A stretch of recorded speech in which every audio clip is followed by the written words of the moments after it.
Beneath the pristine marble columns, timeless philosophies, and the birthplace of democracy lies a version of ancient Greece that many overlook. This was a culture that did not only innovate in art and reason, but also refined the concept of punishment to extremes that still disturb us today. What follows may challenge everything you thought you knew about this revered civilization. To grasp the harshness of Greek punishments, we must first understand their world. Unlike contemporary justice systems that aim for reform, punishment in ancient Greece was designed to be a public event, a warning to others, a ceremonial act to restore cosmic harmony disrupted by wrongdoing, and a clear expression of authority. The very citizens who shaped democracy and debated ethics in the Agora also embraced some of the most horrifying punishments ever imagined. In this land of dualities where beauty and savagery lived side by side, they invented methods of suffering that defy modern sensibilities. Atimanismos, the ordeal of the 5 rings. Among the cruelest methods of execution in ancient Greece was atimanismos, a chilling blend of cruelty and precision. The convicted were strapped to a wooden board using 5 metal shackles, 1 for the neck, 2 for the wrists, and 2 for the ankles. This posture was intentionally calculated to inflict maximum suffering and ensure complete visibility to onlookers. Archaeological finds reveal skeletons still attached to these rings, offering mute proof of the horror. These victims didn't die swiftly. Exposed to the blazing sun by day and bitter cold by night, they suffered from thirst, hunger, insects, and scavengers. Death came slowly, sometimes after days or even weeks. All this occurred in public squares, often near temples and monuments, turning human agony into a political display. The most chilling part, this was legal. These weren't acts of random cruelty, but carefully executed judicial sentences. For the Greeks, public pain was the physical manifestation of justice, a way to rebalance society after a crime disrupted its harmony. Pharmakon, the living sacrifice. During times of plague, famine, or military defeat, Greeks turned to a shocking ritual called the pharmakon. This term ironically also means cure or medicine. A person, often a criminal, a slave, or someone marginalized, was chosen to represent the city's misfortune. The selection process reflected the Greek obsession with beauty and status, as those deemed physically repulsive or socially useless were often chosen. Before the ritual, the pharmakon was pampered, dressed in fine clothes and fed lavishly, not out of kindness, but to intensify the humiliation that followed. Once the victim was symbolically burdened with the community's misfortune, a parade would lead them through the city. Citizens beat them with sticks while chanting, "Take away our troubles." The intensity of violence grew into a frenzied collective assault. Ancient accounts differ on whether the pharmakon was exiled, stoned, or thrown from a cliff. The brazen bull invented by the artisan Perillus for the tyrant Phalaris of Agrigentum. A life-sized bronze bull was hollow inside and fitted with a complex sound system.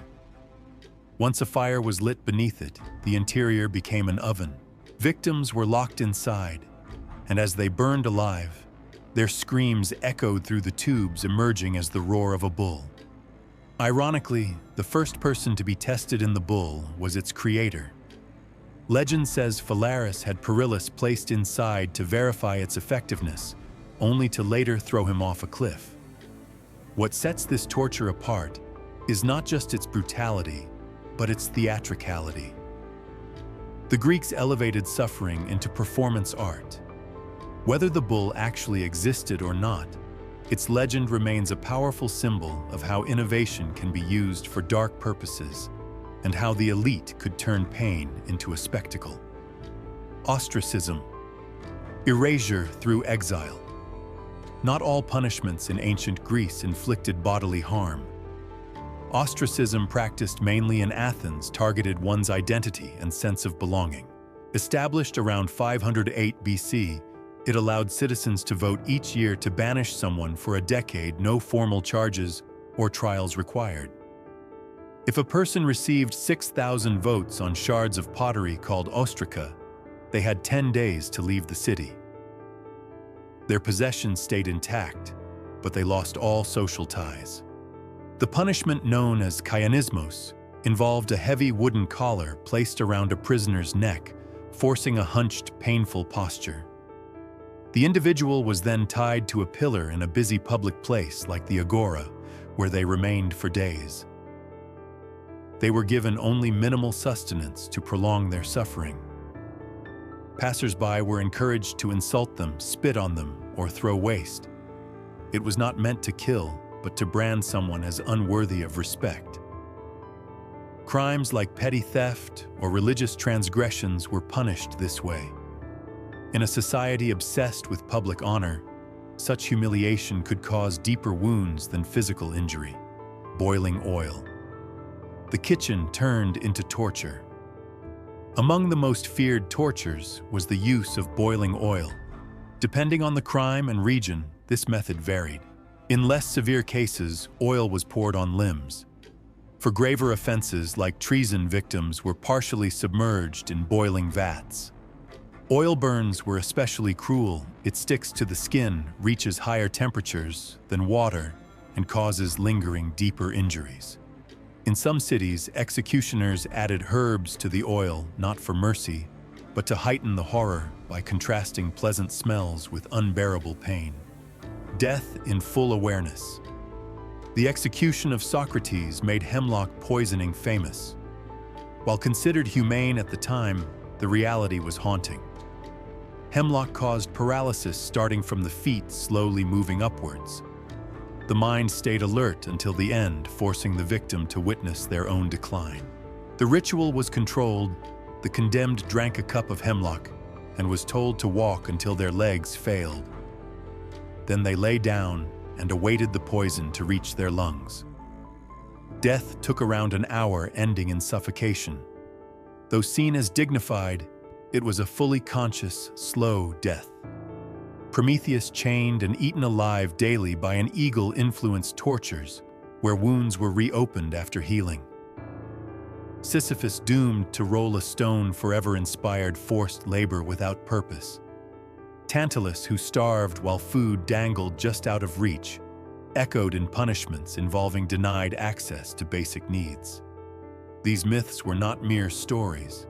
They became psychological templates, punishments designed to crush not just the body, but hope itself.